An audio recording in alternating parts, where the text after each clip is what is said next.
Vamos começar então agora a nossa quarta aula e continuamos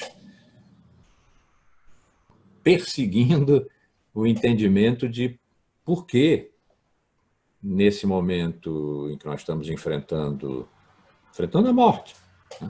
Em que uma pandemia, e uma pandemia muito súbita, porque ela se espalhou, se tornou de alguma coisa local para epidêmica e de epidêmica para pandêmica em muito pouco tempo. E, francamente, nós não estamos conseguindo acompanhar a mudança do tempo longo para o tempo curto. Isso é uma coisa que nós vamos ver mais adiante. E é um dos motivos pelos quais nós nos sentimos tão desamparados hoje, despreparados para enfrentar alguma coisa que, a rigor, nós nunca tivemos que enfrentar, que é a natureza. E isso é o que nós estamos tentando fazer nessas duas aulas anteriores e mais nessa, acho que acaba,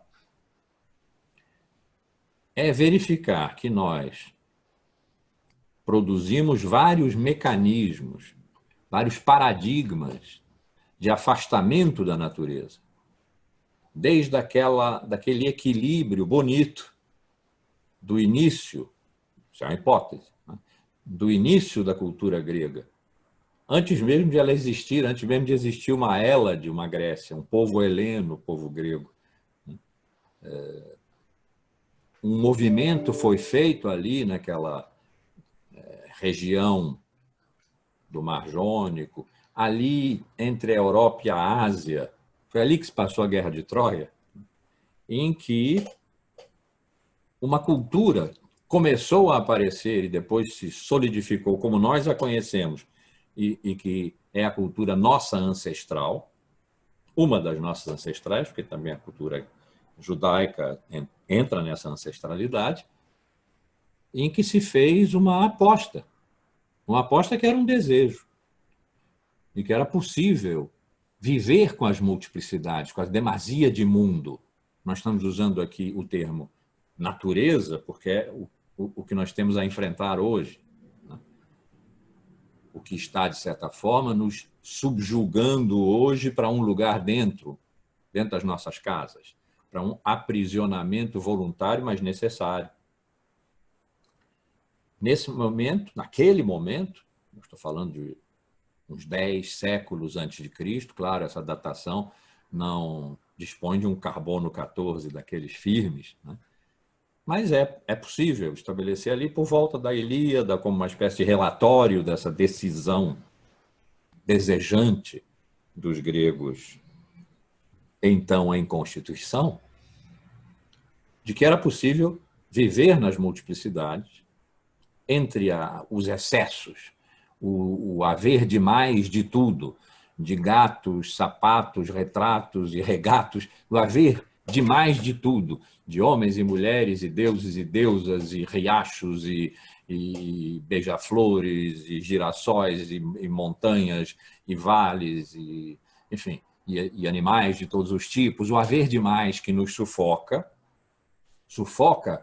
o nosso desejo arcaico de constituição de uma identidade, de uma diferença propriamente humana. Não havia ainda princípio de identidade. A questão da identidade não era uma questão de ordem psicológica, a identidade pessoal, o eu, né? Mas o desejo de não nos confundirmos, de não nos dissolvermos, que é medo, esteve, num determinado momento, hipótese, equilibrado pelo desejo de poder botar as mãos, nas multiplicidades do mundo e da vida. Não precisar recorrer a um afastamento bruto, que seria o da indiferença, um distanciamento tal que o mundo praticamente desaparecesse na linha do horizonte, seria um vago borrão, né? Não essa indiferença, também não a indiferenciação. Então, um equilíbrio entre amor e temor se estabeleceu naquele momento fundador, naquele momento originário, E o que nós estamos acompanhando aqui é a sucessão de mecanismos pelos quais o temor, o medo, foi prevalecendo sobre o amor, a atração, o desejo. Isso desde os pré-socráticos do século VI, que fecharam a porteira da experiência mítica do 10, 9, 8, 7, aquela em que se faziam as hibridações de deuses e deusas, e homens e mulheres, e homens e cavalos, e mulheres e lagoas, né? Então, todos os semideuses, centauros, ninfas, que eram um modo de reduzir as multiplicidades por hibridação, sem eliminar essas multiplicidades, mas vivendo nelas. E esse viver nelas eram histórias, eram fatos que se passavam e deviam ser contados. A narrativa mítica é um modo do ethos mítico, de um habitar o mundo, de um humano habitar o mundo entre tudo aquilo que não é humano, e de lidar com o não humano em grande proximidade. As hibridações são uma grande proximidade. A partir do século VI, quando se entronizou a questão do ser como princípio de unificação de todo o disperso, portanto, já um pouco o temor prevalecendo sobre o desejo, o medo sobre o amor. Precisava haver um princípio totalmente inatacável, universal, genérico, absoluto, abstrato, para que nós pudéssemos dar conta de toda a multiplicidade do mundo e da vida sem nos indiferenciar. E uma vez que tudo é, não há nada que não seja, esse é um excelente princípio. Mas é um princípio tal que tem que fechar a porta da experiência anterior, da experiência mítica, porque o que é e o que não é a partir de agora, e não é possível ser homem e cavalo ao mesmo tempo. E daí em diante, o que nós fomos vendo no século V dos sofistas, que nos disseram que a natureza, aquilo que nós não somos, é caos, puro caos. Não há verdade nela, não há possibilidade de compreendê-la, de conhecê-la, de dizê-la. Pois o século IV dos grandes filósofos da fundação da filosofia como disciplina, Platão, Aristóteles, colocando a natureza, o real, a realidade de todas as coisas, numa posição, se é Platão que está falando, de cópia dos modelos perfeitos, esses sim, eternos, imóveis, imutáveis, da ordem do ser, né? Que ele chamou ideias. O resto, o aqui, nós mesmos, sendo cópias. Já há um grau de afastamento entre cópia e modelo. Mas nós, na verdade, vivemos entre cópias de cópias de cópias, entre simulacros. Então, a natureza não é propriamente caos, como propuseram os sofistas de um século antes, mas é um conjunto de simulacros, e um simulacro é uma enganação. Não tem ninguém querendo enganar, somos nós que vivemos entre simulacros, porque não temos a compreensão das formas puras, dos modelos, das ideias. A filosofia vem para nos levar nessa direção. Nunca chegamos, a não ser pela morte, mas nos aproximamos o máximo que for possível só pela filosofia. Vivemos, então, entre simulacros. Os simulacros escondem o que é, doxa a opinião, né? Só nos fornecem opinião, não conhecimento. Dão-se a ver como coisa diferente do que são, pseudos, do nível pseudônimo. Há uma transversalidade do falso nos simulacros.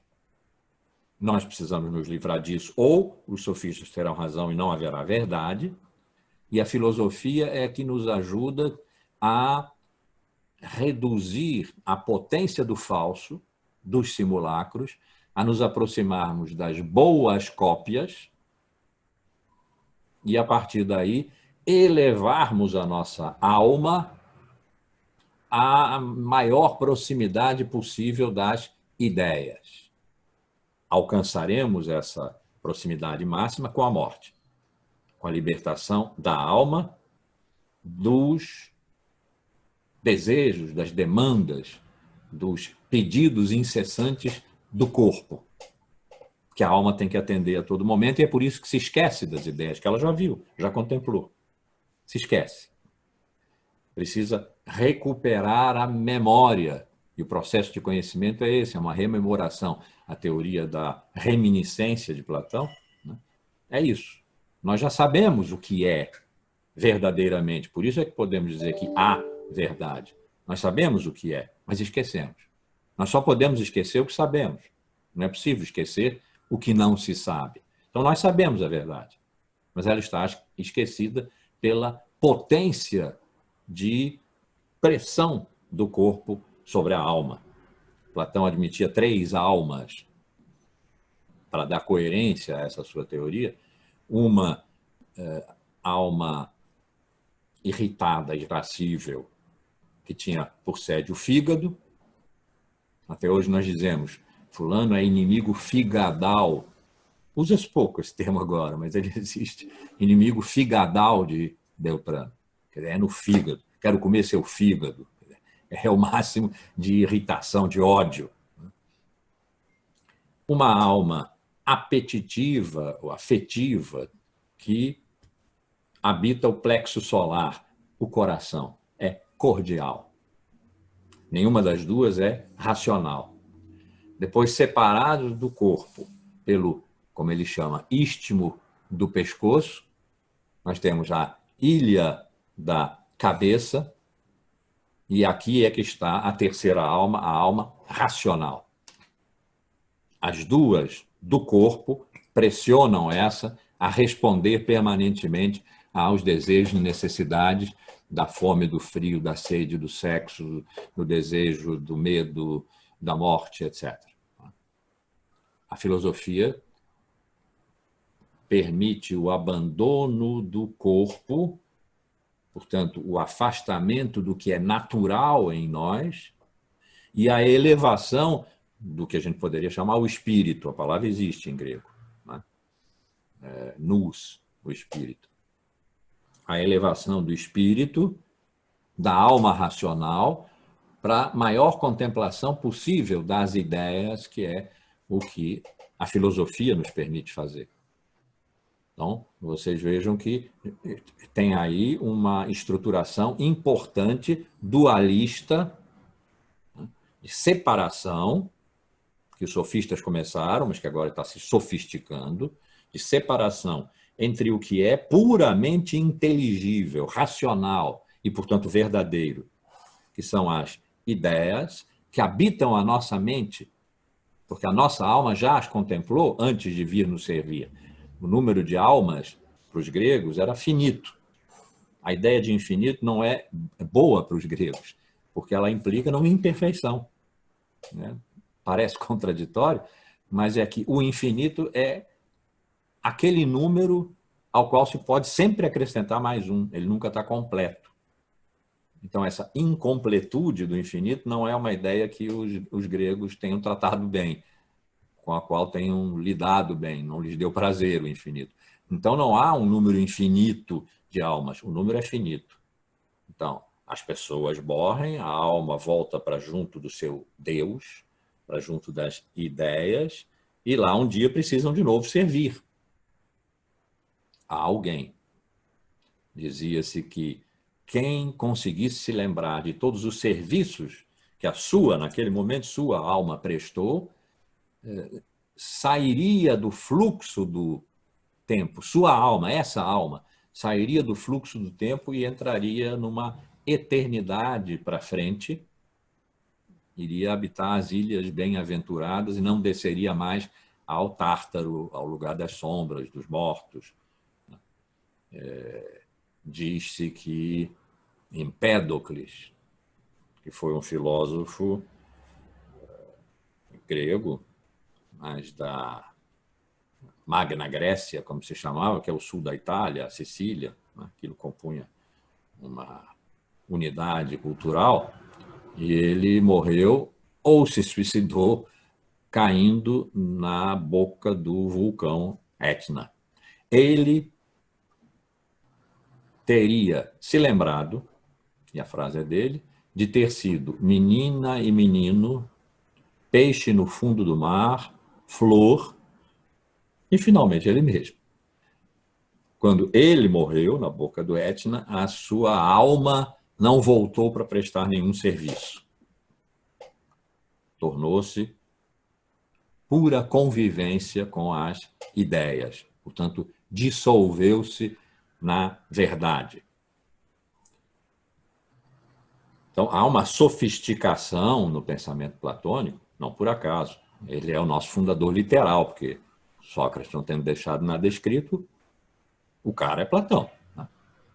Há uma sofisticação aí que às vezes não nos faz perceber, não nos deixa perceber que a operação paradigmática de Platão, para aquilo que nos interessa nesse curso, foi ter dado ao afastamento entre o que é homem e que habita a cabeça, a alma racional, e o que é natureza, que também está no homem, como outras duas almas que não são racionais e que pressionam, que limitam, que produzem amnésia da verdade, esse afastamento entre homem e natureza, entre logos e physis, nos termos que a gente vinha usando, ganhou uma consistência quase autodemonstrativa, desde que se aceitem os princípios, e sempre é assim para todos os sistemas filosóficos, desde que se aceitem os princípios sobre os quais Platão estabeleceu docemente, através de diálogos, ainda não em grande sistema fechado, mas estabeleceu a sua filosofia, não há muito como duvidar, nem por que duvidar, de que a natureza habita um lugar de simulacro, de dúvida e enganação, de pseudos, de caos. Mas um caos em que nós podemos botar a mão, porque dispomos de uma lembrança vaga, que a filosofia pode transformar em lembrança clara, das ideias, ou seja, daquilo que o mundo sensível copia e, no mais das vezes, copia muito mal, ou seja, produz dessas ideias simulacros, graus sucessivos de afastamento, onde nós nos enterramos.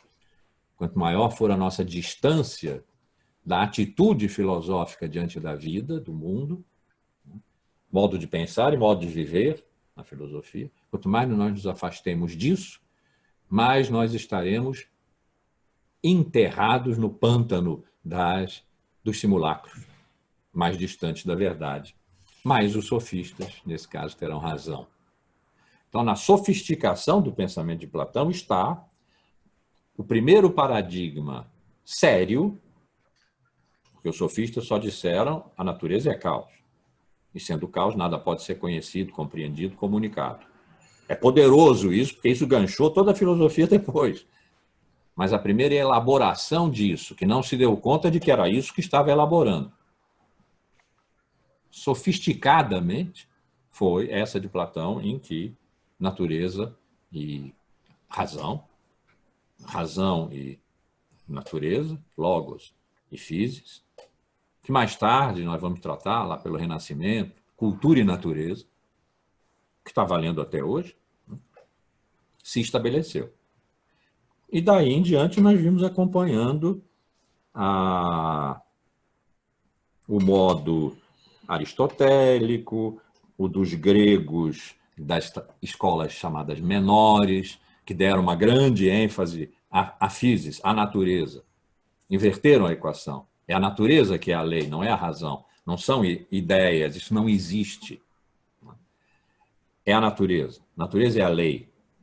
Nós temos que aprender a lidar com a lei sendo sábios no na convivência com ela, não enfrentá-la. Então, estoicos, epicuristas, que fazem uma ética provir de uma física, de uma compreensão da lei como natureza, foi importantíssimo, mas foi só uma revirada na mesma equação. A separação está aí garantida. Os homens, que afinal de contas são entes naturais, e a natureza, como lei, não ocupam o mesmo lugar. Os homens são súditos da lei. Precisam sofrê-la. E para não sofrerem, lidar com ela sabiamente para alcançar, na conjuntura do sofrimento que a lei impõe quando se abate, alguma felicidade, definida como ausência de dor. Ou mesmo como prazer, mas o prazer definido como ausência de dor. Vimos depois como os cristãos, século I em diante,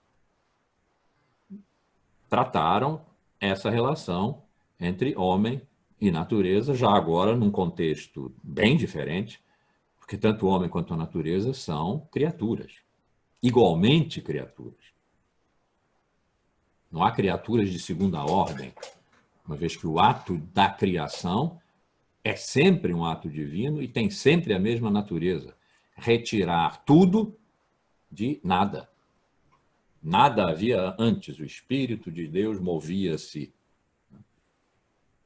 E um dia Deus disse, faça-se, e se fez. Ali foi criado tanto tudo que há quanto o tempo.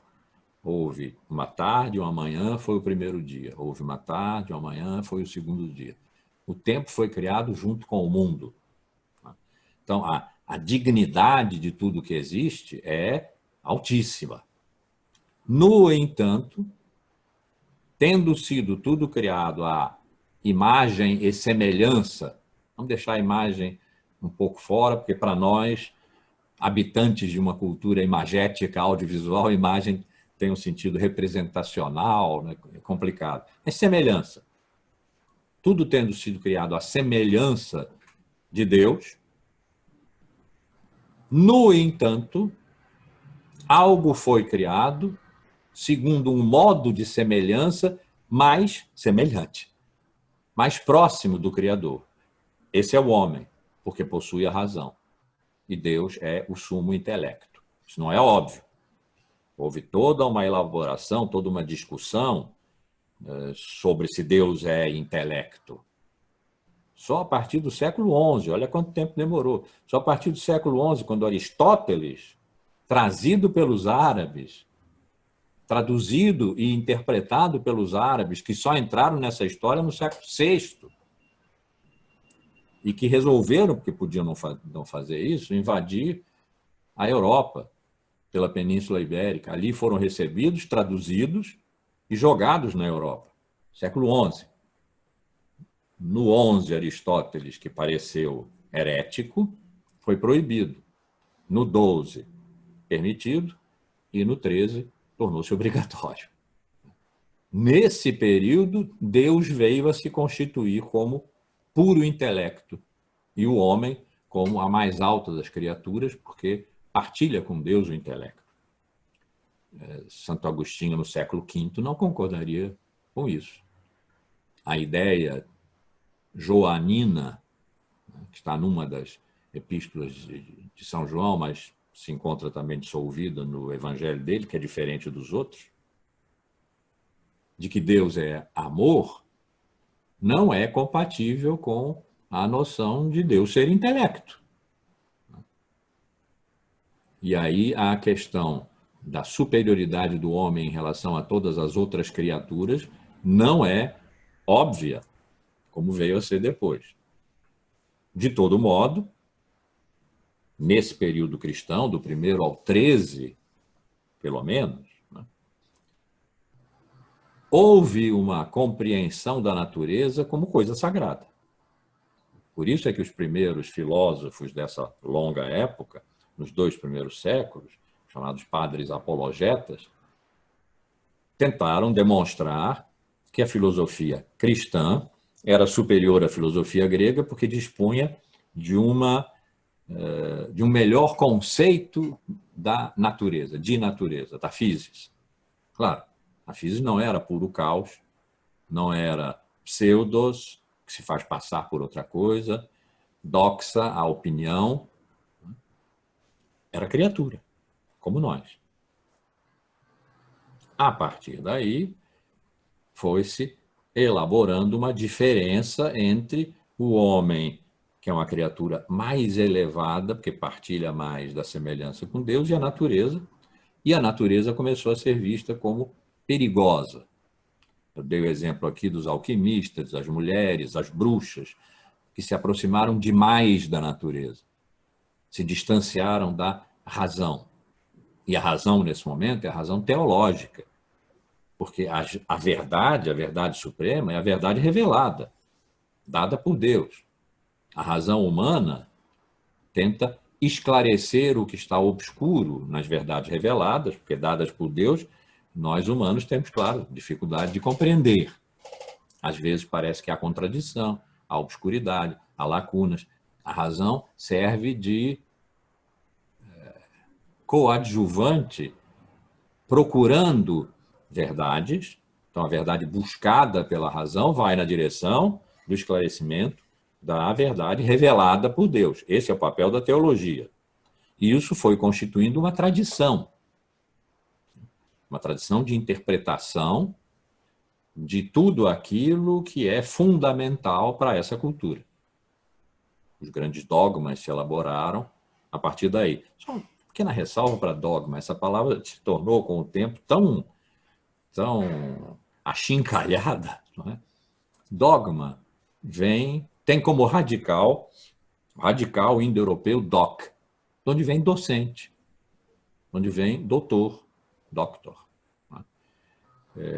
Tem a ver, portanto, com o que há para ser sabido, ensinado e aprendido. Depois empedrou.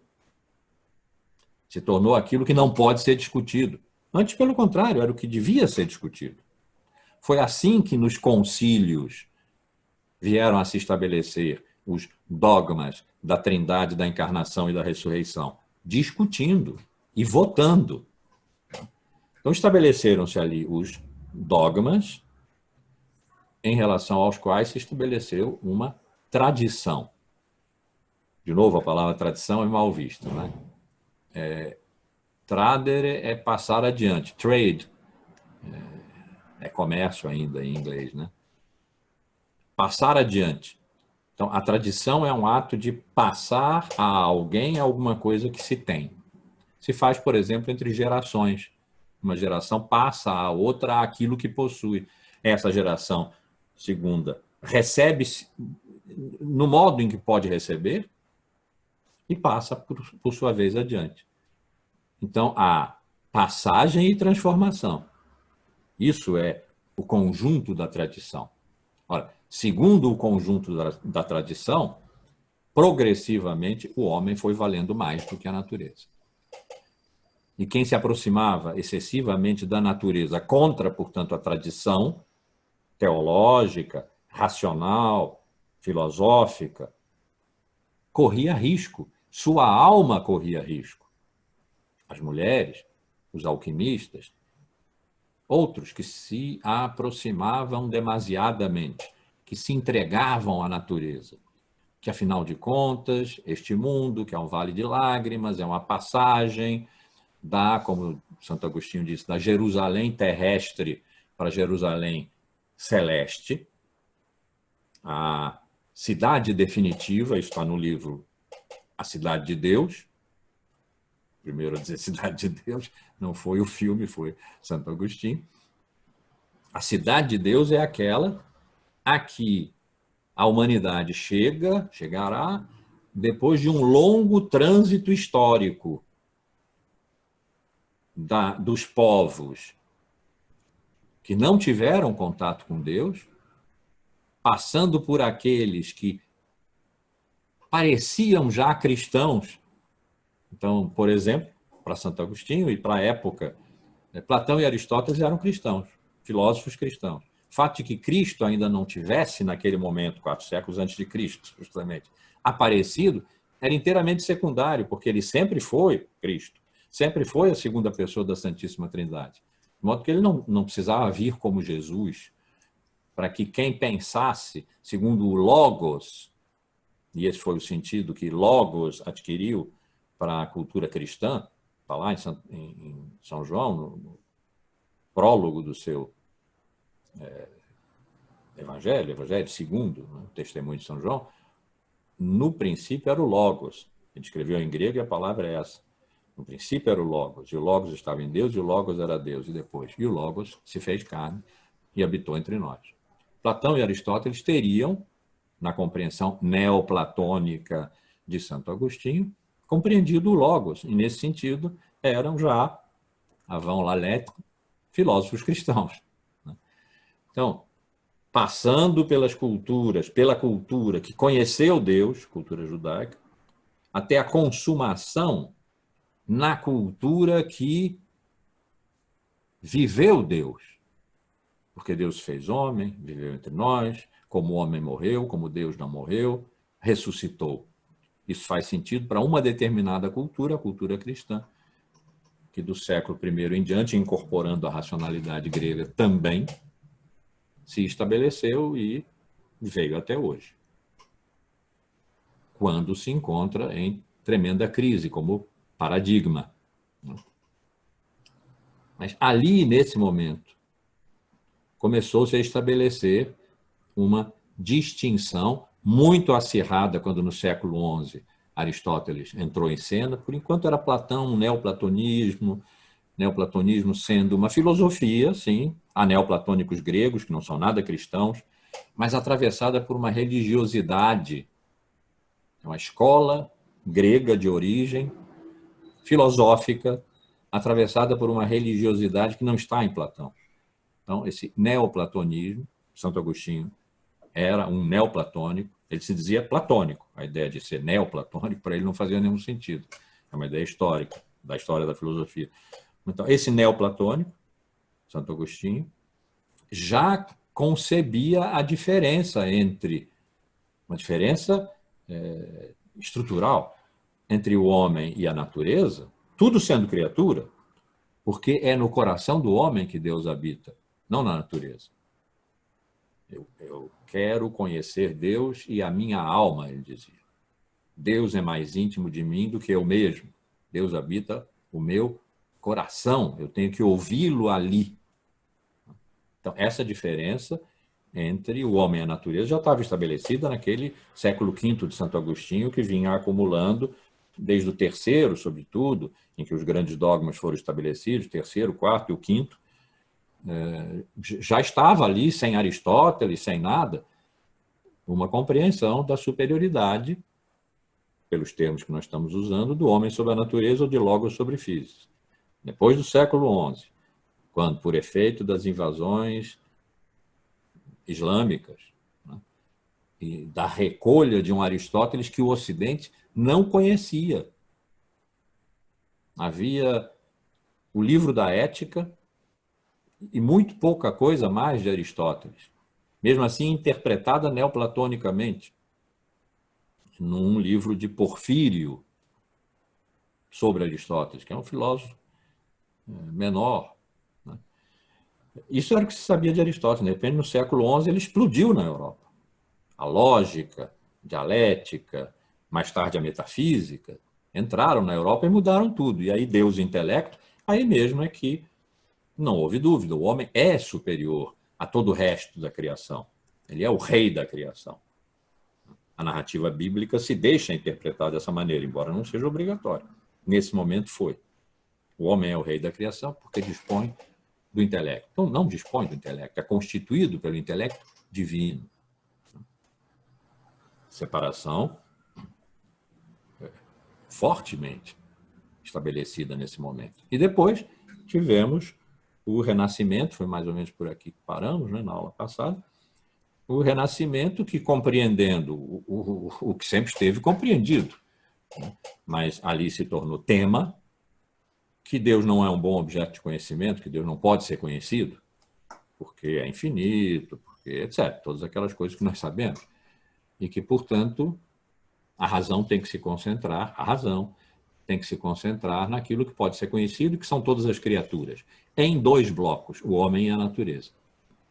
A filosofia, o humanismo renascentista vai se ocupar do homem, e é isso que faz a filosofia moderna, do século XVII, Descartes, e as ciências que estavam nascendo ali, 15, Copérnico, vão se ocupar da natureza, das leis naturais, dos invariantes da natureza, e que vão dar na ciência moderna, século XVII, Newton. Então, no século XVII, começa a modernidade, o moderno, em que essa separação se torna máxima. Eu dei o exemplo de Descartes, vou repetir para a gente, a partir daí, retomar o fluxo, né? Não ficar dando saltos. Como é que Descartes concebia a sua relação? A relação dele, o sujeito, Descartes, que é um indivíduo, que só sabe de si como indivíduo. É como se eu aqui, vendo vocês aí, tem gente anotando, tem gente passando a mão no rosto, tem gente olhando, sorrindo, séria. Eu só sei de mim.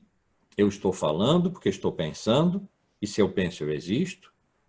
E como vocês manifestam compreensão, se falarem, estão manifestando pela linguagem pensamento, eu suponho que vocês existem, mas não tenho certeza. Eu posso estar sendo enganado pelos meus sentidos. Os sentidos sempre enganam.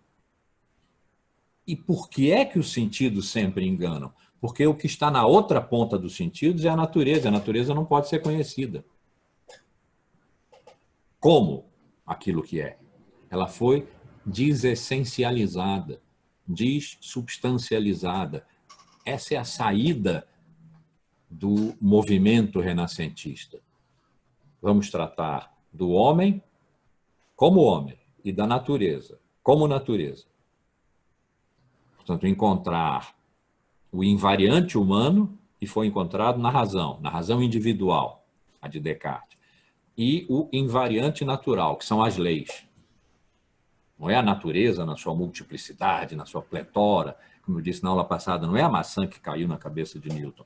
A maçã que caiu na cabeça de Newton o fez pensar na lei da gravidade. Esse é o conhecimento da física, a lei da gravidade, não é a maçã. A maçã apodreceu lá e ninguém deu conta disso. Não era importante. Na filosofia moderna, a natureza, a rigor, não é importante. Importante é o eu e aquilo que lhe pertence, ou a que ele pertence, a razão. Seja através das ideias inatas, aquelas que eu tenho na minha mente, sem terem decorrido de nenhuma experiência que fiz com a natureza externa, seja para a escola rival de Descartes, que é o empirismo inglês, mesmo século XVII, ideias que eu adquiro, por exemplo, batendo assim, vamos supor que isso seja uma superfície que não é minha mão, só para vocês verem, uma mesa, essa mesa aqui, que vocês não estão vendo, assim. Eu vou batendo nela, qual é a impressão que eu tenho? Nenhum conhecimento da mesa, isso aqui é uma mesa, né? Nenhum conhecimento da mesa, da mesidade, da essência de mesa, nada, da substância mesal, tudo isso está perdido. Qual é a sensação que eu tenho? Uma sensibilidade, segundo a força com que eu tenho abatido a dor, na ponta dos dedos. Isso, para os empiristas, é uma ideia simples. Por que é uma ideia? Porque não é a mesa, é o outro da mesa, é o outro lado. E o outro lado é a subjetividade, é o sujeito. Então, aqui na ponta dos meus dedos estão ideias simples, como ele chamava. Essas ideias simples são jogadas na mente, que não dispõe das ideias inatas, como em Descartes. Ela é passiva, a mente, como uma cera em que as impressões vêm se imprimir, justamente. Ela está lá esperando. Quando ela recebe as ideias simples, ela entra em funcionamento, a mente entra em funcionamento e começa a combinar as ideias que podem ser combinadas e a excluir aquelas que não podem ser combinadas e, com isso, a fazer ideias compostas, complexas. Essas ideias complexas são, por sua vez, postas em série, em discurso, em Descartes também acontece isso. As ideias, primeiro, são indistintas e obscuras, depois elas são tornadas claras e distintas e postas em série, em discurso. E é aí que se estabelece a verdade. No discurso, não na natureza. A natureza, em Descartes, é o que, através dos sentidos, engana, não é tão radical assim nos empiristas, mas quando eu bato aqui na mesa, tudo que eu sei, repito, não sei nada da mesidade, da substância mesal, nada, nada, jamais saberei. Mas esse movimento aqui me põe em contato com algo que é rígido, que não permite a penetração dos meus dedos, portanto, não é da ordem da água, porque aí eles penetrariam e viriam úmidos, nem é da ordem do fogo, porque aí eles passariam e viriam queimados, né?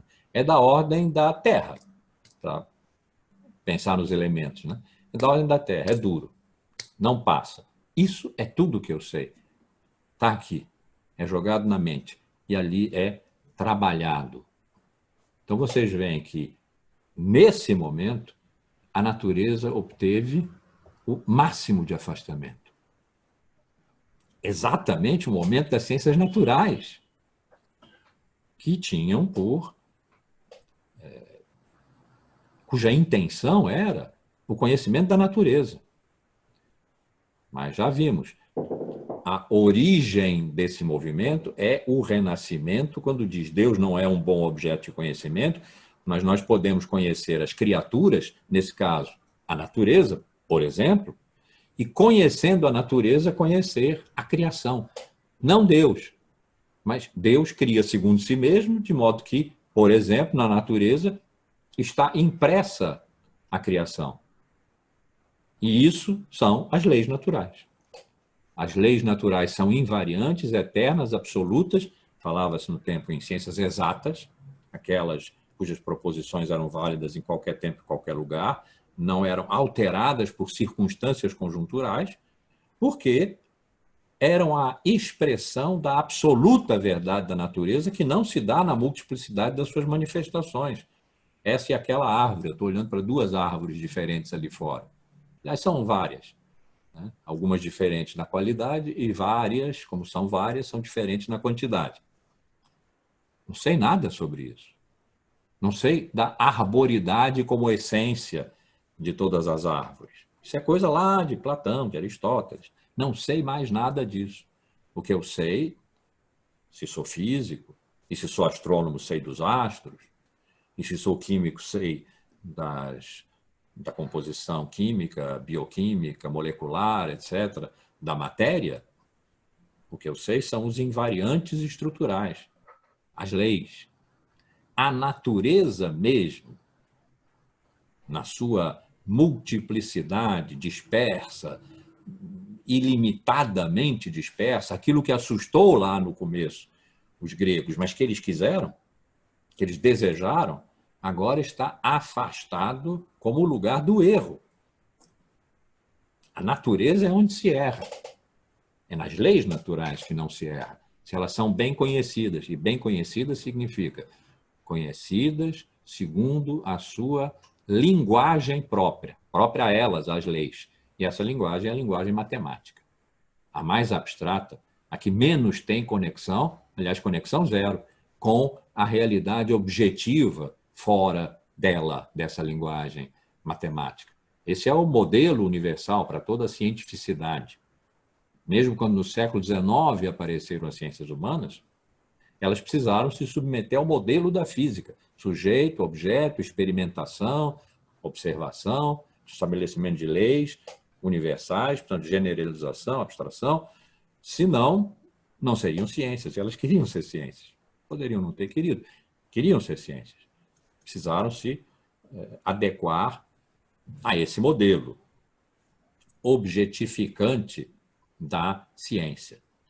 Mas objetificante não significa, parece, não é? Mas não significa que nós, o sujeito, somos aqueles em que a verdade se estabelece na mente, no discurso que a mente produz. Aí a verdade se estabelece. Também o erro, se no discurso houve desequilíbrio, se nós combinamos ideias que não podiam ser combinadas, tudo aqui se passa na mente, é coisa mental, mas se referiria à realidade externa, à natureza aí fora. Não, não se refere. Foi no século XVII, daí em diante, que se criou a ideia, que depois se transformou num núcleo da epistemologia moderna, da teoria da ciência moderna, de que objeto de conhecimento é objeto da mente. O objeto aí fora, né, a gente chama de objeto real, mas ele é inacessível.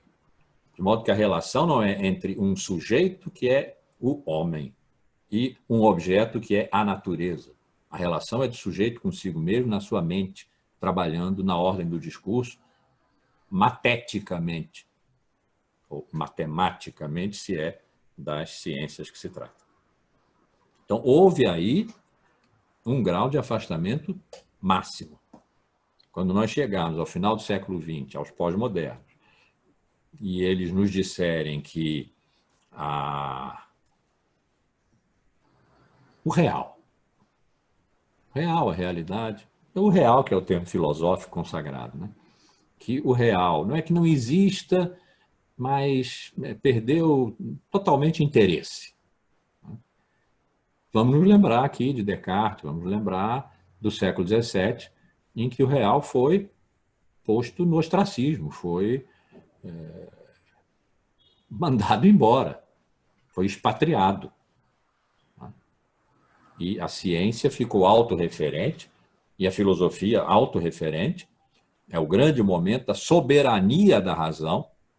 Depois, no final do século XVIII, Kant acusou de arrogância, a arrogância da razão, porque ela tinha a pretensão de dar conta de tudo, só pelas luzes da razão. Quando Descartes escreveu, foi publicar, na verdade, o livro dele, que me parece o mais paradigmático, que são as Meditações Metafísicas, 6 meditações, ele dirigiu esse livro aos ilustres doutores da insigne Universidade de Paris, doutores de teologia, né? Os professores de teologia, e explicou que o que ele ia fazer não era nada de herético, desvio em relação à religião, à tradição. Claro que não, ele sabia que tudo era criatura do Criador, etc. Só que ele não precisaria disso para provar aquilo que a religião queria provar, que a teologia queria provar, a existência de Deus e a imortalidade da alma. Ele chegaria a isso, pelo uso da razão natural, da, como Kant chamaria depois, razão pura, da razão natural. Portanto, não se irritassem com ele, não o condenassem. O que ele estava fazendo era o mesmo que eles, teólogos, faziam na teologia. Provar a existência de Deus e a imortalidade da alma, com uma vantagem. Essa prova, sendo inteiramente lógica, racional, ela poderia valer, inclusive, para quem não tivesse fé. Então, essa soberania da razão, o século XVII é chamado século da razão. Essa soberania da razão expressa a expulsão da natureza. Por mais que nos pareça contraditório isso, paradoxal, que no século em que se criaram as ciências naturais, precisamente nesse século a natureza tenha sido expulsa do cenário do conhecimento verdadeiro. Porque, na verdade, não se tratava de conhecer a natureza, vou dizer mais uma vez, tratava-se de conhecer as leis naturais. E as leis naturais são como que a mente de Deus operando, já que tudo era criatura, isso não estava em discussão nesse momento. Então, esse foi o momento, século XVII, começo da filosofia moderna e da ciência moderna, foi o momento em que o afastamento entre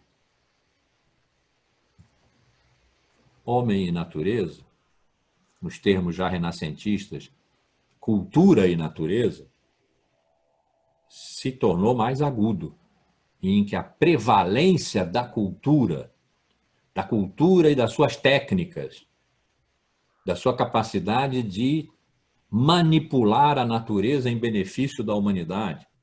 Vamos nos lembrar mais uma vez da terrível frase de Francis Bacon, um dos pais fundadores da ciência moderna, pelo lado observacional, que tem o lado experimental observacional e tem o lado racional puro, matemático, né, abstrativo.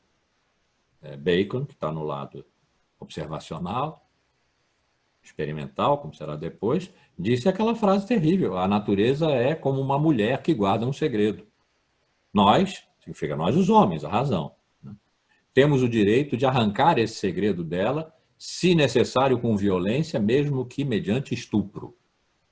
Isso é uma coisa pavorosa. Mas o que é que expressa? O máximo de afastamento da razão em relação à natureza, do logos em relação à física, da cultura em relação aos entes naturais aí fora, sobre os quais nós temos o direito de exercer o poder. Esse é o momento em que as técnicas vão aparecendo como coadjuvantes da razão, da verdade, como modos de aplicação da verdade, da ciência, sobre a natureza, mesmo que a natureza resista. Violência, estupro. Então, na sequência disso, dessa ideia que é renascentista, vem a filosofia, a ciência modernas, século XVII, XVIII, o iluminismo, uma espécie de deixa comigo a razão, que eu vou esclarecer tudo. Não haverá mais sombra. Tudo será iluminado pela razão. Isso que Kant chamou a arrogância da razão. Ficar sozinha no cenário. Não tem mais contracena, não tem mais antagonista. A razão se basta. Nesse momento, a natureza encontrou o máximo da seu sofrimento, da sua exclusão. E a ciência, porque houve aí um galope de uns 3 séculos entre a filosofia e a ciência. Imagina uma corrida de cavalos, a filosofia saiu na frente e, de repente, perto do final, perto do século XIX, como é que se dizia, a ciência veio, né, galopando pela reta oposta, atropelou no final e ganhou por um focinho. No século XIX, a ciência ganhou, foi entronizada como o modelo necessário e suficiente, bastante, da verdade, excluindo a filosofia, a arte, o direito, a moral, a religião, os outros pretendentes a dizerem verdade sobre o mundo, cada uma segundo o seu modelo próprio. Tudo foi excluído pela ciência, ciência positivista do século XIX, tornada soberana. Mas houve uma corrida aí. Isso não estava dado no moderno, nem no Renascimento. Né? Não estava dado uma superioridade da ciência. Ela veio se produzindo. E talvez aqui seja o momento de eu fazer um grande retrocesso. Né? Quem vem acompanhando os meus cursos há mais tempo, deixa eu olhar aqui, olha o Celso, por exemplo, a Ana, que está escondida aqui em algum lugar ali onde diz ideia, né? César, há algum tempo também, né? A Laís, acho que também já passou por isso. De repente eu faço um recuo bruto no tempo, porque o tipo de história que eu tenho proposto nesses últimos, não sei, 15 anos, desde 2002, né, e que resulta nesses 9 volumes da minha história dos paradigmas filosóficos, Os Assassinos do Sol, tem como regra, uma regra metodológica. Eu não gosto muito dessas coisas de metodologia. Vamos dizer, uma regra metodológica que pode se expressar assim: eu disponho do tempo todo a todo tempo.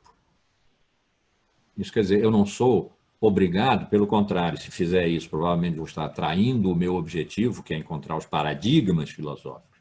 Não os conteúdos, as escolas, que são importantíssimas, é claro, mas eu quero encontrar os paradigmas, as formas que em cada época determinam o que pode e o que não pode ser dito e pensado. É atrás disso que eu tenho andado tanto tempo. Acho que minha vida toda de professor. Mudaram os nomes, mas basicamente é isso. Se eu for contar tudo cronologicamente, eu não vou compreender. Então, de vez em quando, eu tenho que voltar a Platão. Para entender alguma coisa que está se passando no século XVII, XVIII, essa de que eu acabei de falar, o triunfo da ciência, o Jockey Club da razão, né, que se confirmou, depois teve mudanças. No século XIX, sem que, no entanto, haja uma relação de causalidade entre o que eu vou dizer agora de Platão e depois da Idade Média com o que se passou na modernidade, no século XVII e XVIII. Não há uma causalidade, no sentido estrito do termo, antecedente e consequente.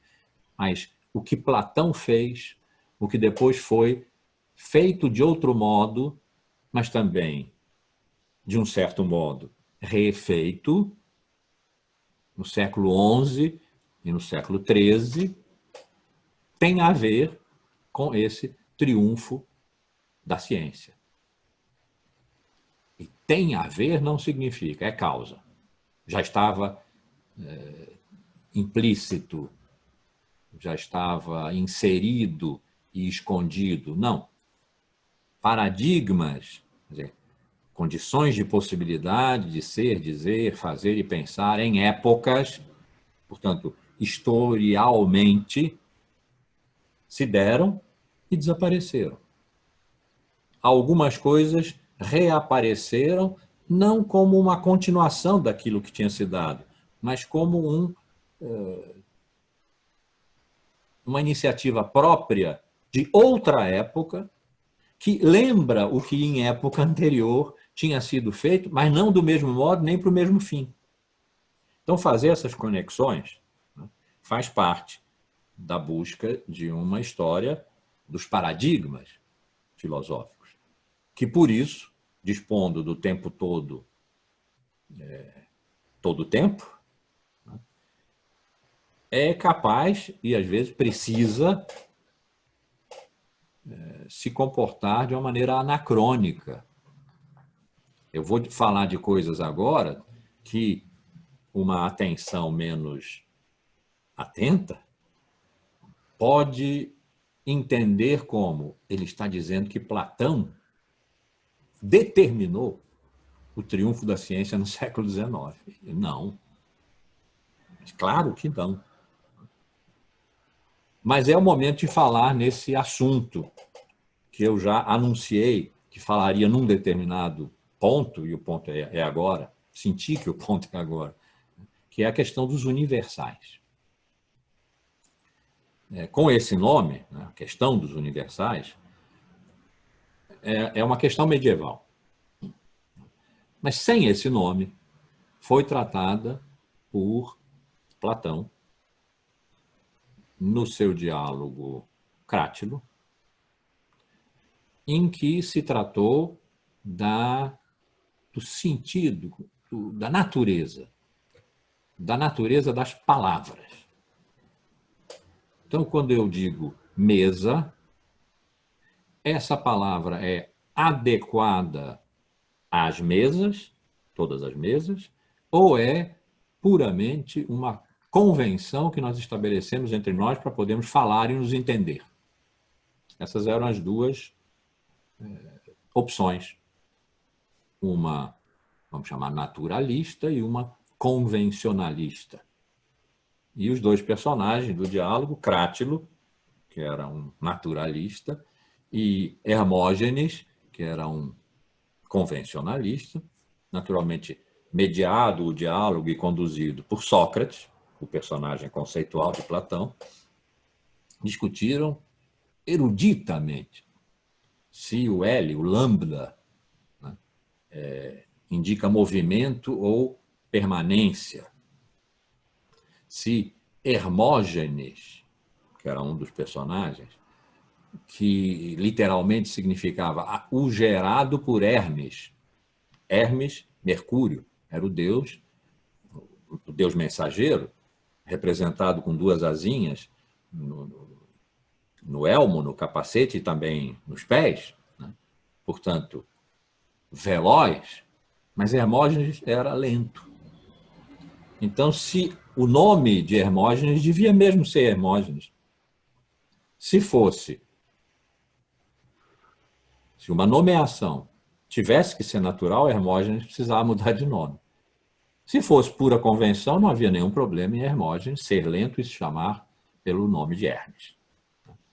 Então, essa discussão é filológica, linguística, semântica, morfológica, extremamente erudita, para no final chegar à seguinte conclusão: não podemos chegar a nenhuma conclusão. Por quê? Primeiro temos que resolver o problema que se coloca entre Heráclito e Parmênides, os dois pré-socráticos aparentemente mais importantes. Se Heráclito tiver razão e tudo fluir, como se diz que ele disse, depois quando se encontraram os tais fragmentos, esse não está lá. Mas a natureza do pensamento de Heráclito é essa mesmo, tudo flui. Tudo fluir, tudo então permanentemente está se transformando e nunca um nome chega em tempo de capturar a natureza da coisa nomeada. E então seremos convencionalistas. Um nome será uma convenção estabelecida entre nós para podermos falar e nos entender. Mas se Parmênides tem razão e tudo é estável, imóvel, imutável, se essa é a natureza do ser de tudo, então um nome é o significado de uma coisa. O nome é nome de coisa. Se Heráclito tem razão, um nome é nome de nome. É palavra de palavra. Ficou ali. Estamos no século IV a.C. Ficou por ali, não voltou muito no pensamento, na lógica dos estoicos, século III, II, I, antes de Cristo. Há uma semiologia muito interessante, que é a dos significados, dos discursos, mas em que essa questão da nomeação, o nome da coisa, não está sendo posta. Não dessa forma. Voltou a ser lá pelo século XI, provavelmente depois de Cristo, quando dois filósofos menores, que talvez só tenham sobrevivido mesmo por causa disso, de terem formulado a questão de se um universal, então esse termo passou a ser usado, a partir de agora será usado. O que é um universal? É um invariante da linguagem ou do pensamento, e do pensamento. Então, por exemplo, a palavra mesa é um universal da linguagem, no sentido de que vale para todas as mesas. E o conceito, a ideia, mesa, é um universal do pensamento, porque vale para todas as mesas. Diz o sentido ideativo, racional de todas as mesas, enquanto que a palavra mesa nomeia todas as mesas, sem exceção. Essa é a questão dos universais, se é isso mesmo ou se não é isso. Então, um filósofo, que esse praticamente, acho que só ficou por causa dessa resposta que ele deu, chamado Rosselino, disse que uma palavra, por extensão, um conceito, não é mais do que um sopro de voz, flatus vocis, ele chamou, uma emissão vocal. seja, uma palavra é uma palavra. Não tem outra natureza, universal, válida para tudo. Uma palavra é o que uma palavra é. Porque depois, mais tarde, lá para o século XIV, foi dito na forma que literariamente foi retomada no século XX, uma rosa é uma rosa é uma rosa. Não a rosa, a palavra rosa. E Guilherme de Champeau disse o contrário. A palavra, digamos a palavra rosa, é o nome da coisa rosa, cuja essência a palavra rosa está capturando e, portanto, é universal. A universal. No século XIII, entre o 13 de Santo Tomás e o 14 de Guilherme de Ockham, foi... Bom, os nomes eu dou daqui a pouco. A questão apareceu agora fortemente.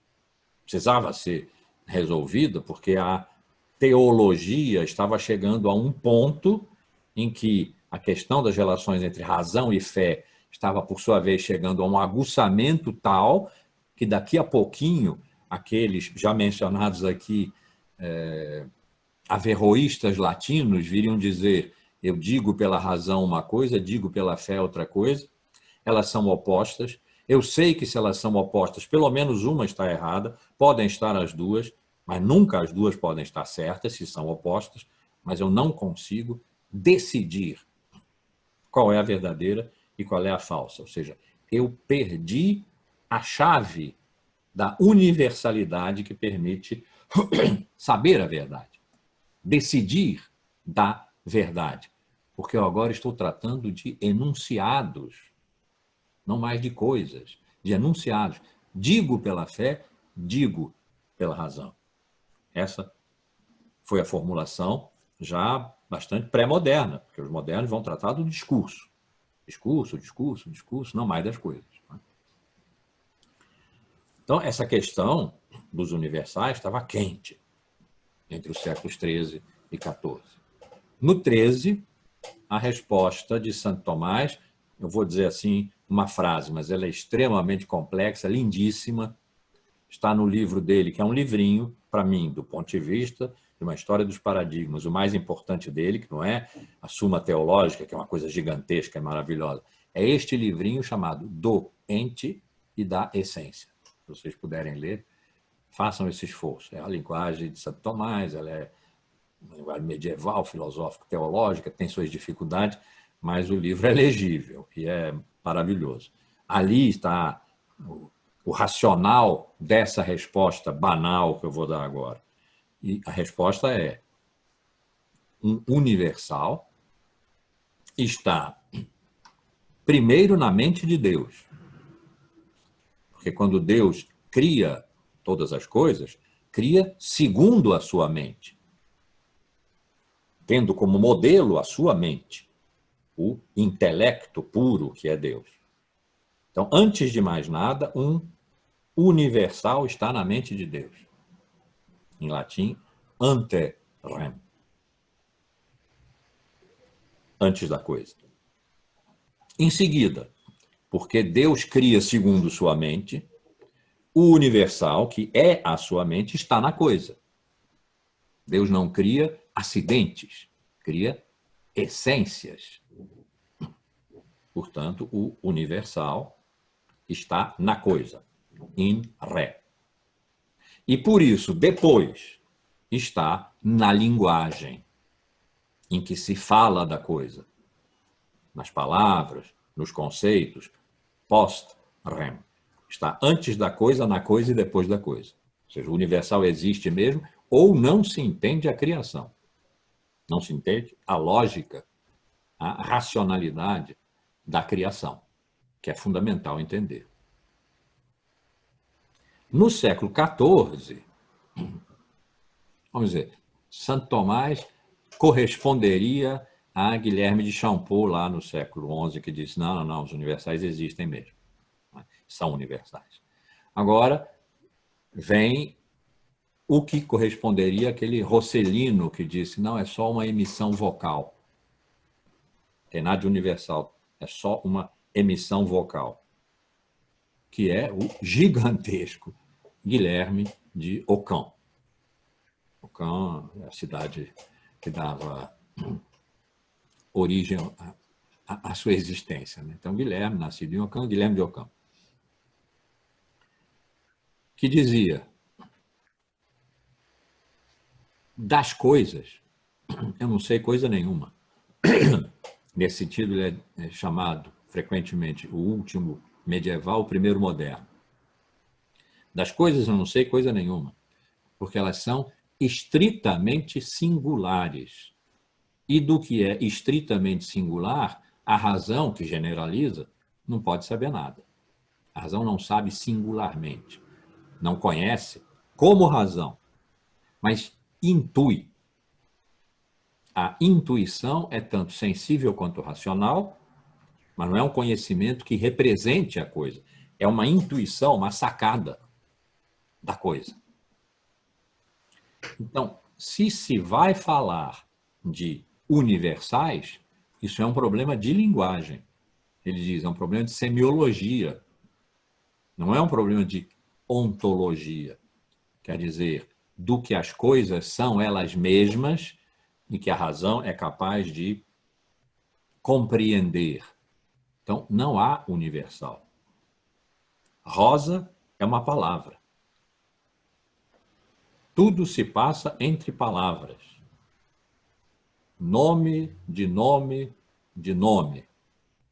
Me lembro de um poema do Drummond, quando ele diz ao poeta, imagina ao jovem poeta, né? Olha, não faça versos sobre seus sentimentos, como quem diz, ninguém está interessado nisso. Penetra surdamente no reino das palavras. Lá elas se encontram à tua espera em estado de dicionário. Não foi coisa diferente que Guilherme de Ockham disse.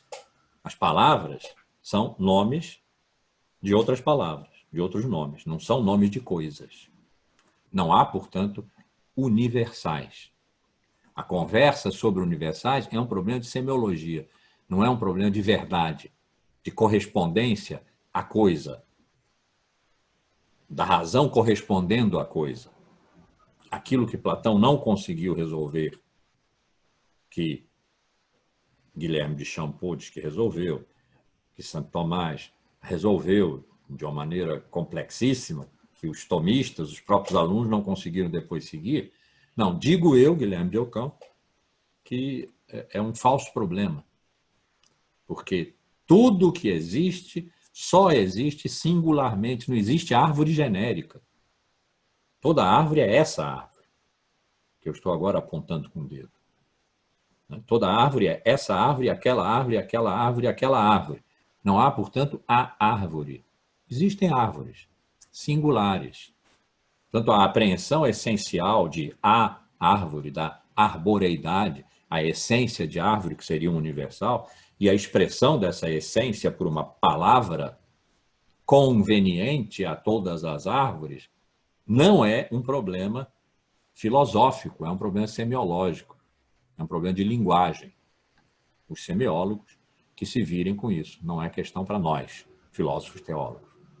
Ora, o que pode ter acontecido, acredito que aconteceu, na época moderna, foi o triunfo a escola de Guilherme de Ockham se chamou nominalismo, nome é nome de nome, enquanto a outra, a de Santo Tomás, se chamou realismo, nome é realmente a nomeação da essência de uma coisa, portanto, é universal. O nominalismo foi triunfando. Na medida exata em que a natureza foi sendo posta para fora, e foi isso que o moderno fez, no que nos interessa aqui. O moderno, século XVII, XVIII, é um momento extraordinário, né? E fez imensíssimas coisas. No que nos interessa aqui. Não se esqueçam, eu não me esqueci, mas nós queremos entender o nosso desamparo hoje. Então, para o que nos interessa aqui, o que a época moderna fez foi a exclusão da natureza. Uma superênfase à linguagem, ao discurso. A verdade se passa no discurso, não se passa na natureza. Não está nas coisas. As coisas foram, repito, digo pela terceira vez, desessencializadas, dessubstancializadas. Esse foi o movimento necessário para se livrar da Idade Média, que o Renascimento começou e o moderno, 17, 18, completou. Era necessário se livrar da Idade Média, da confusão que eles, os modernos, imaginaram que teria havido entre razão e fé, entre razão e religião, entre a razão natural e a teologia. Lembrem-se lá do prefácio, carta, que Descartes mandou aos teólogos da Universidade de Paris. Calma, eu vou pela razão, vou só pela razão, eu vou chegar onde vocês também querem chegar. Então, essa super ênfase à linguagem, à matemática, ao modelo matemático, que Foucault chamou de matética, mesmo quando não é matemática de números, é aquela fórmula de universalização na linguagem, no discurso, não no mundo e nas coisas. Então, nesse momento, 17, 18, o nominalismo triunfou. Como que se gramaticalizou a realidade no discurso, como linguagem. Isso dura até hoje, nós vamos atravessar por aí também. E isso nos leva ao século XIX, que eu tenho chamado de segundo moderno, né? Não é nenhuma nomenclatura historiográfica necessária, não tem maior importância, a não ser para dizer que ali ainda se trata de sujeito, e de consciência, e de linguagem. Mas entrou em cena alguma coisa que não tinha estado. Desde o início da fusão confusional e paradoxal, lá no primeiro século, do paradigma grego da razão com o paradigma judaico da fé. O que foi excluído aí, por força e potência do pensamento grego, da razão que veio a prevalecer, foi a história. A cultura judaica contava histórias. É histórica por excelência. No início, já é uma Bereshit, no início, é assim que começa a Bíblia. A primeira frase do primeiro livro, o livro do Gênesis, do que nós chamamos de Antigo Testamento, né, da Bíblia judaica, da lei, diz, no início, está o tempo aí. Né? E então, Deus criou, primeiro dia, segundo dia, terceiro dia. Toda a cultura judaica é uma narrativa a partir da criação. É, portanto, uma história, uma interpretação no tempo do afastamento progressivo dos homens em relação ao momento da criação. Inclusive, o afastamento categórico, quando eles decidiram que tinham que ser iguais a Deus, comer o fruto da árvore proibida, a árvore do conhecimento do bem e do mal, e se separaram de Deus. Tudo isso é história. Os livros da Bíblia judaica são livros históricos. Aliás, há os históricos mesmo, dos reis, dos profetas, etc. Mas é tudo história. Quando a cultura judaica se encontrou com a cultura grega em território romano, o que fez muita diferença. Não era assim lá no Oriente Bizantino, mas aqui, a nossa, ocidental, no território romano, a história foi sendo progressivamente excluída. No século V, Santo Agostinho ainda fez uma história. A cidade de Deus é uma história do caminho entre a Jerusalém terrestre e a Jerusalém celeste. Ele fala dos povos, né? A sua maneira anacrônica, porque ele está com Deus no centro, ele escreve uma procissão na direção da Jerusalém celeste e, portanto, ao fim dos tempos. Ele está falando de tempo. E ele tinha uma relação com o tempo importante, tanto que ele dizia, eu sei o que é o tempo, mas se me perguntarem, não sei explicar. O tempo era realmente algo de decisivo para ele. a ponto de que ele não conseguia falar dele, mas sabia o que era. Isso desapareceu. Contar histórias, ou seja, tornar as coisas criadas, relativas ao tempo, o tempo sendo o que flui, o que passa, o que, portanto, é o maximamente imperfeito. É como se Heráclito tivesse ganho a guerra lá com Parmênides, tudo flui, e se tudo flui, nada é permanente. Onde é que está aí a semelhança de toda a criação, de todas as criaturas, a Deus, que é uno, eterno, imóvel, imutável? A história foi jogada fora. No século XIX, voltou. Voltou, ou pela primeira vez apareceu, porque aí foi na veia, sob a forma de um novo, extraordinário paradigma. No século XIX, que é o mesmo que entronizou a ciência como modelo necessário e suficiente, não precisa de outro, para a verdade. A ciência que só trata dos invariantes absolutos, das leis naturais, que não tem história. No mesmo século, pelo lado da filosofia agora, pensou-se a realidade de tudo que é como tempo. Todos os discursos sobre origem são do século XIX e nós somos herdeiros deles. A origem da riqueza das nações. Estão no título dos livros mais importantes, mas não é só nos títulos que a gente os apreende. Fazem parte da coleção do pensamento do século XIX. Mas a origem da riqueza das nações, a origem da família, da propriedade privada e do Estado, a origem das espécies, tudo que fez realmente diferença para a nossa época, leva o nome origem na cabeça, no título dos livros. Qual é a ideia aí? É que só se pode conhecer uma coisa se é capaz de contar a sua história. E só se pode contar a história se se conhece sua origem.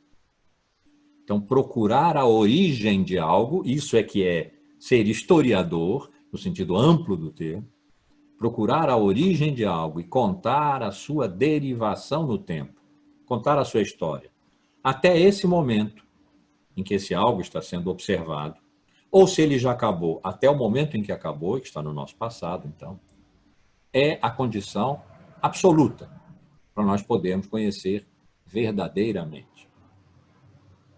É um momento, portanto, em que, se quiser dizer de maneira paradoxal e apenas pela graça de dizer assim, ser está submetido ao tempo. Ser está submetido a vir a ser, a estar sempre em processo de transformação.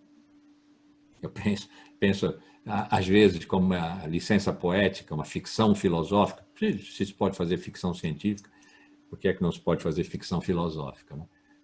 Como uma ficção filosófica que as maiores cabeças, melhores cabeças do século XIX se reuniram lá um dia, secretamente, para, diante da constatação de que ser, que já foi aquele absoluto lá dos pré-socráticos, depois virou as ideias de Platão, depois virou a substância de Aristóteles, a natureza das escolas menores, Deus, que é um ente, é o então, é o ente dos entes, é o maior de todos os entes, porque é o criador de todas as coisas, mas ele é um ente.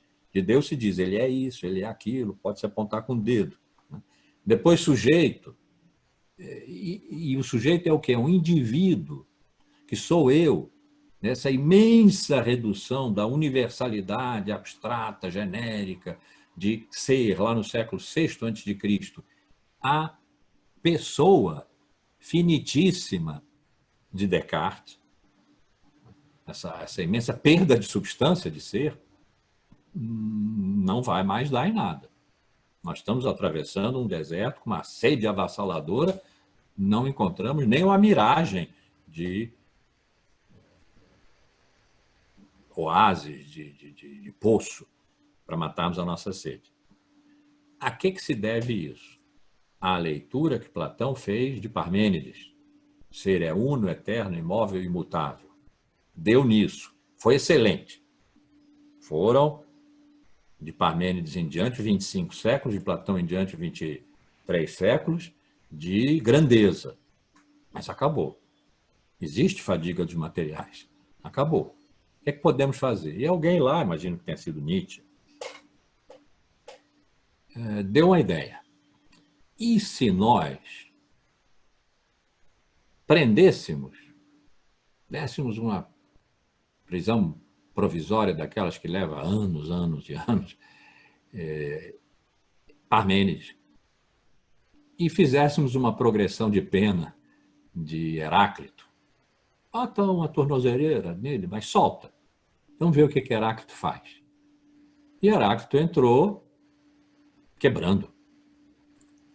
Tudo vem a ser, tudo devém, nada é, uno, eterno, imóvel, imutável, ninguém se banha duas vezes nas águas do mesmo rio, no mesmo rio entramos e não entramos, somos e não somos, a rota do parafuso é a mesma para baixo e para cima,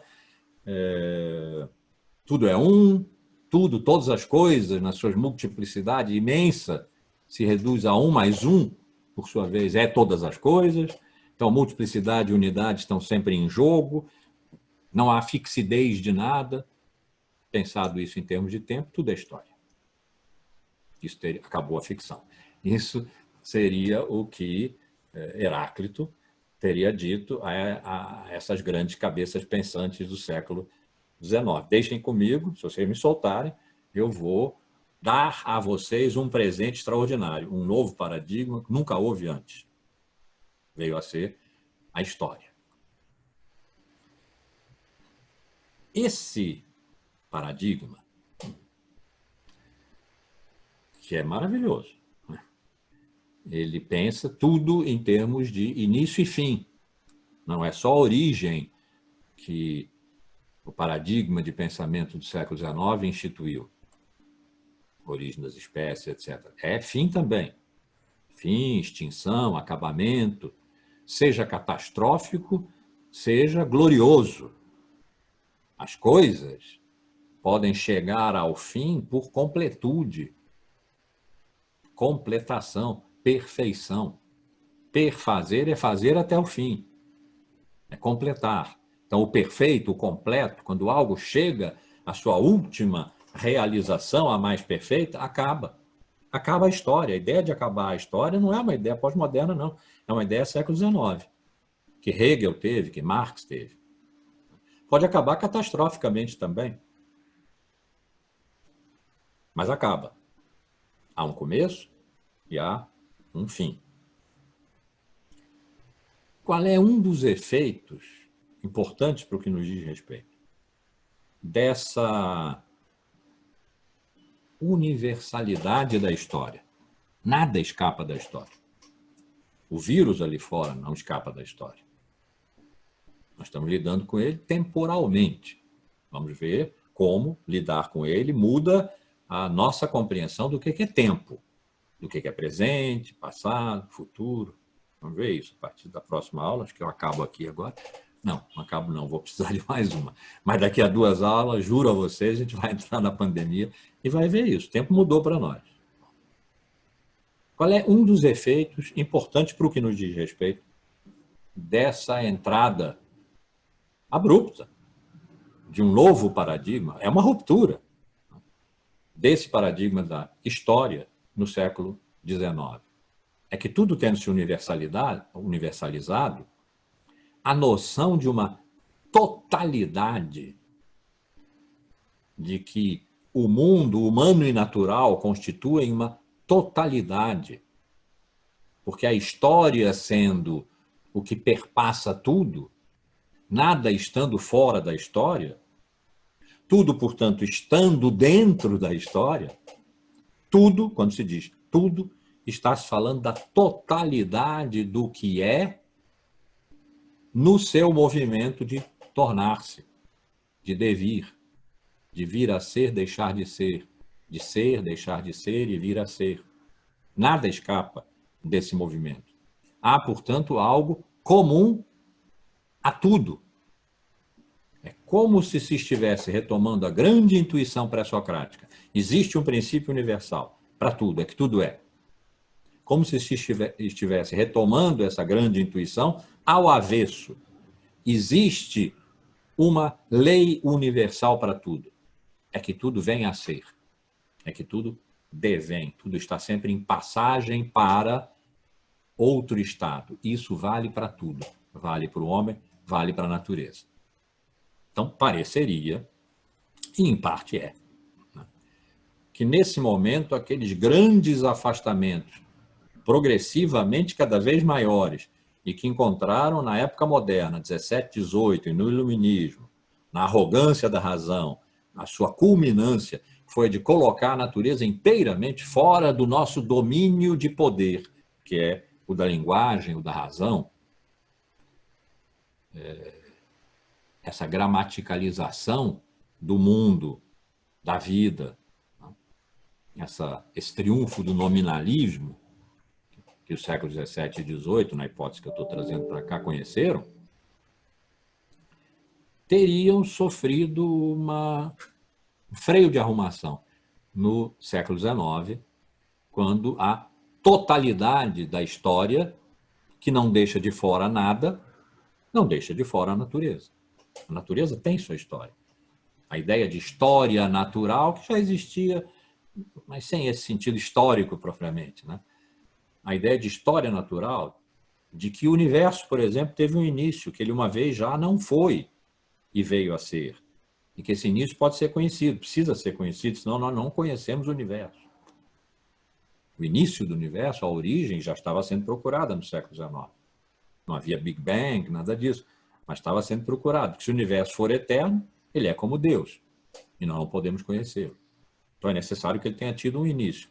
Não só por esse motivo lógico, mas pelo motivo paradigmático de que no século XIX tudo tem começo, tudo tem origem. E só se pode conhecer verdadeiramente se conhece a origem. Então, para o universo, como para uma vida humana, tem um começo. Para a duração de uma flor. Quem é o verso? Malesherbes, eu acho. E rosa, ela durou o que duram as rosas, o espaço de uma manhã. Tem tempo, sempre tem tempo. Para dizer o que é alguma coisa, é preciso pôr tempo. Então, a natureza que tem tempo, como a cultura tem tempo, como a nossa vida tem tempo e o universo tem tempo, são o tempo que tem. É possível tratar a natureza agora como se trata o homem. Hegel, depois Marx, mas Hegel mais extensamente, e que foi o grande representante desse paradigma, século XIX, Marx retirou dele os princípios da dialética, etc. Como ele disse, a dialética de Hegel está de cabeça para baixo, eu vou pô-la sobre os próprios pés. É enormemente devedor do sistema hegeliano. Né? Então vamos ficar com Hegel. Hegel escreveu histórias, e como ele tinha uma compreensão da história como dialética, quer dizer, um movimento de afirmação, contraposição e recomposição, ele chamou tese, antítese, síntese, progressivas até o fim do tempo, até a completação, até a perfeição. Escreveu histórias, que significa, escreveu dialéticas, do direito, do Estado, da razão. Ele chamou de fenomenologia do espírito, não chamou de dialética, mas é a mesma coisa. Contou histórias de tudo que é importante. Contou também uma história da natureza. Uma história filosófica, claro. Ele não era um naturalista. Da natureza. Uma dialética da natureza. É um livro dele. Parte de uma enciclopédia das ciências filosóficas que trata da natureza. Ele detestou esse livro. Detestou ter que escrever esse livro. Ele não disse, não, mas eu tenho certeza. Porque o sofrimento que ele expressou ali para passar de um nível para o outro, para compreender as contradições, porque a natureza, assim ele propôs, é pura exterioridade sem síntese. E como é que pode? Sem síntese não há história, não há progresso. O progresso é sempre uma chegada acima, a subida de um degrau, isso é que é a síntese. Tem aqui algo, a contraposição a algo, tese e antítese, que se resolve não pela anulação, não. A contradição é mantida, mas ela é elevada a um patamar superior que conduz a contradição consigo, mas a supera, conserva e supera. Como se faz isso com a natureza, se a natureza é pura exterioridade sem síntese? Então vejam o que eu estou querendo dizer aqui. Por um lado, o século XIX consagrou a ciência positivista, quer dizer, aquela que observa e descreve quantidades, nada de qualitativo, quantidades, como o modelo da verdade. O que a ciência está visando? As leis. Está visando as leis, os invariantes. Ao mesmo tempo, no mesmo lugar, na Europa pensante de então, pôs-se a ideia, que não é uma ideia na cabeça de alguém, foi o paradigma de constituição do pensamento filosófico, temos aqui a oposição do pensamento filosófico com o pensamento científico, né? Já está correndo há muito tempo. A condição para o pensamento filosófico do século XIX é que tudo é história, tudo está na história, tudo tem tempo e é o tempo que tem. As ideias de progresso, desenvolvimento, evolução, transformação no tempo, revolução, são ideias totalmente século XIX.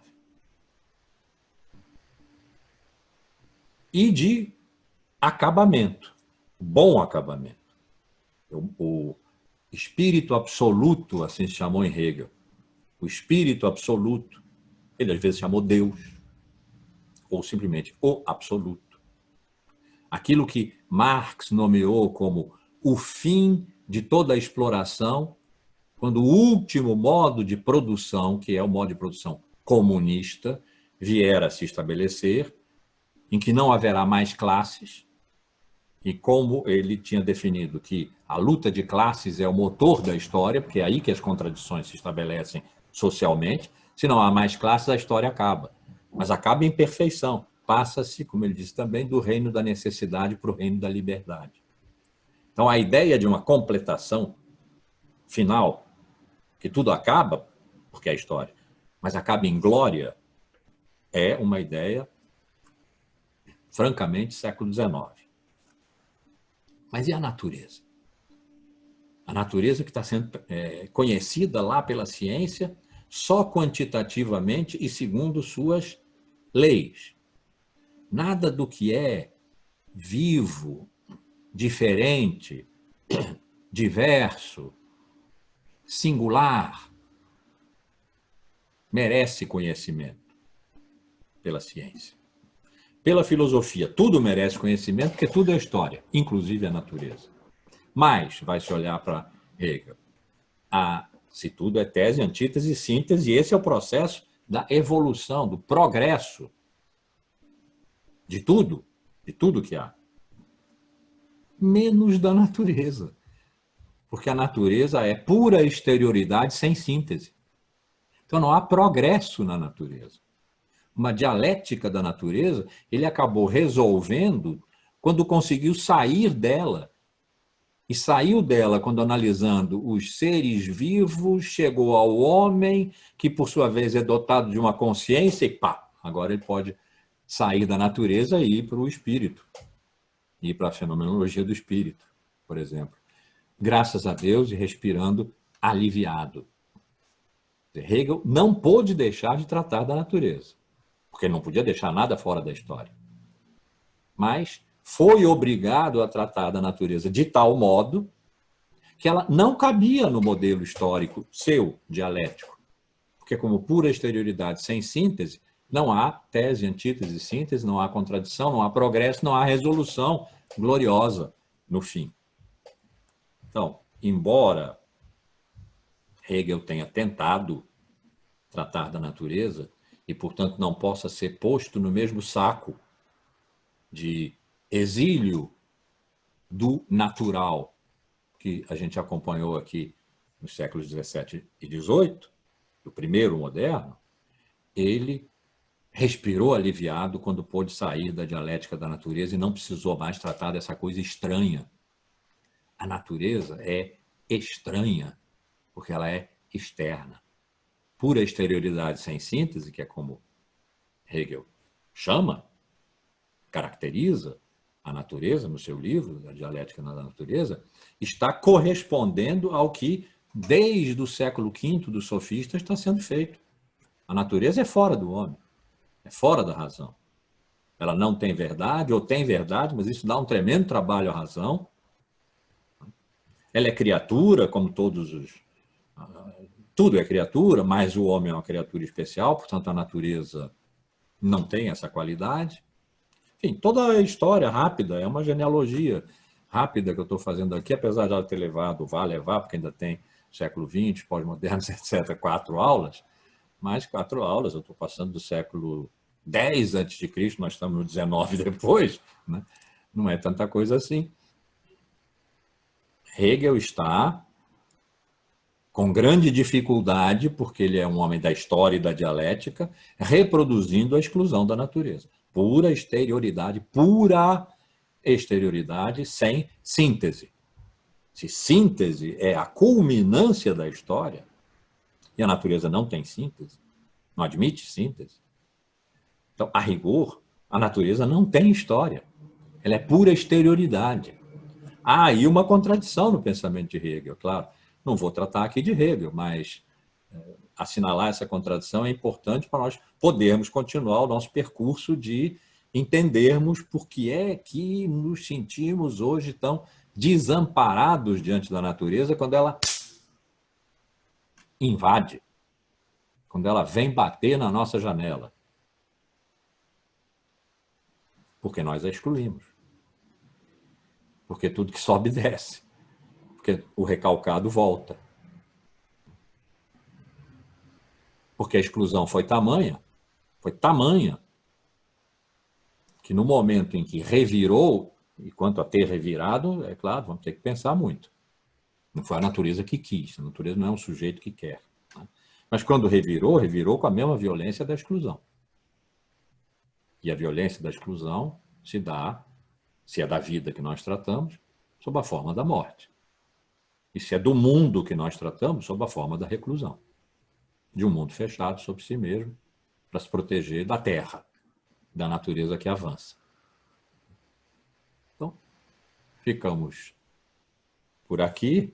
Ainda temos o século XX, o final do século XX, as 2 últimas décadas, que são os pós-modernos, chegar aqui onde nos encontramos, pós-verdade, pós-história, pós-humano, e pronto, aí podemos entrar na pandemia, que é, afinal de contas, o que mexeu nesse curso todo, e pode parecer que não, mas o que nós estamos fazendo aqui é uma genealogia do desamparo. Eu precisei contar uma história da filosofia, porque não dá para fazer de outro modo, como eu já propus a vocês aqui. A filosofia leva vantagem sobre qualquer outro tipo de discurso, de sistema de enunciados, porque faz a pergunta elementar do que é isso. O que é isso? Nós estamos preocupados com o que é isso, o nosso desamparo. Para isso temos que contar uma pequena história da filosofia voltada para o desamparo, uma pequena história do desamparo conduzida pela filosofia. Estou tentando fazer isso o mais rápido possível, mas com o mínimo de perda de informação. Não é a velocidade que vai nos fazer perder algumas informações importantes, eu diria essenciais, para nós podermos chegar no nosso momento e tomarmos posse de nós mesmos como sujeitos do desamparo e do medo. E é a partir daí começarmos a pensar na nossa atualidade, no que nos é inteiramente contemporâneo. O que nos é inteiramente contemporâneo é o que tem o mesmo tempo que nós. Nesse momento, o que tem o mesmo tempo que nós é a pandemia, é o vírus. E é a assustadora proximidade da morte, é o tempo curto. Disso, então, nós vamos tratar daqui a 2 aulas, com certeza, mas ainda tem um século XX para entrar aí. Todos nós, acho, nascemos no século XX. Mesmo pertinho do final dele, eu nasci antes da metade dele, é meu século. Precisamos tratar dele. E depois, pronto, estamos soltos no vendaval do pandemônio da pandemia. Então, hoje realmente eu me excedi, essa é mesmo a hora de acabar, mas eu tenho prometido a vocês que vou parar um pouco antes, não parei, para vocês poderem fazer perguntas.